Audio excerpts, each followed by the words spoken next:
Optima's leadership used data science to improve auto adjudication rates using artificial intelligence and machine learning.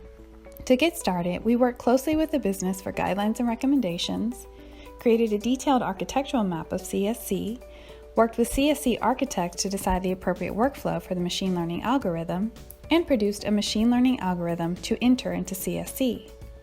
As shown in this diagram, the process triggers daily after 3M jobs finish running at 4:30 a.m. for CSC to execute the daily AI/ML extract job. The machine learning production server is a critical component of the architecture.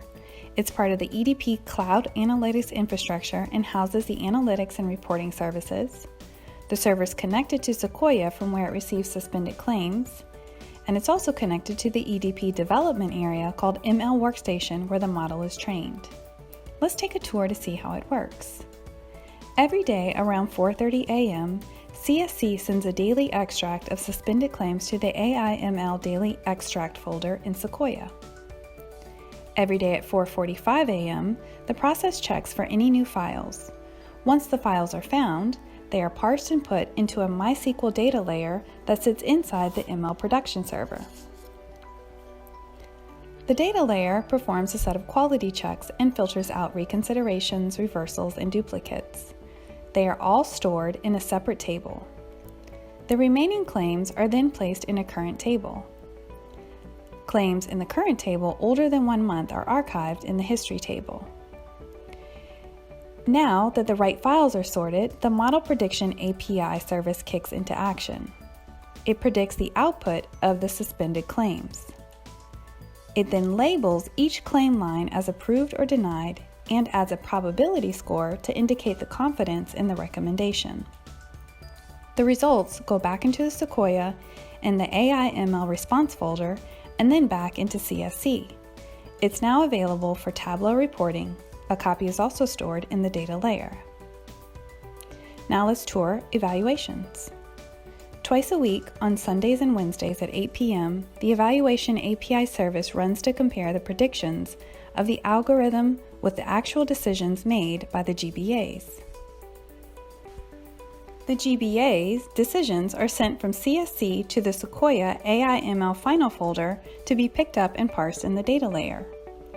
Using that and the predictions stored in the data layer, the service calculates metrics like accuracy and expected savings. All of these results are stored in the metric repository and the data layer to enable evaluation and tracking. Now let's see how the model retraining occurs. The Drift API service runs once a month to check for any discrepancies in the input or the output. It essentially is a set of mathematical checks to ensure nothing drastic has changed in the nature of the data that would render the model invalid. If the drift thresholds are exceeded, a retraining trigger is set off. At this point, a system admin will go manually to the ML workstation and run the training service to retrain the model. This process typically takes an hour or so to finish. It pulls data from EDP to perform the retraining.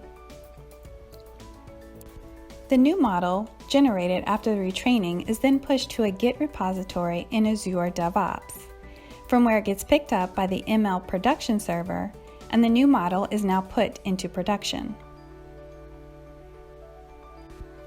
Now let's talk about adoption in action. We developed a Python-based web application for the business to evaluate and control the model, deciding which recommendations to turn on, off, and when. The dashboard gives users 5 key elements. 1. They can see and evaluate recommendations and features.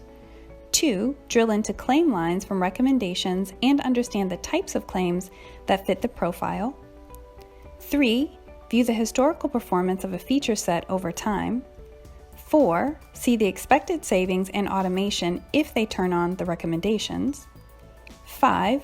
Drill deeper into the recommendation by activating or removing any set of features on top of the recommendation. After this evaluation and assessment architecture runs for a period of time, and the business feels comfortable with the set of recommendations, a new process will be put into place where those recommendations will be incorporated directly into CSC as decisions and not recommendations. By putting the business user experience at the center of our design process, we have created a machine learning solution that the business owns and controls to greatly improve use and adoption.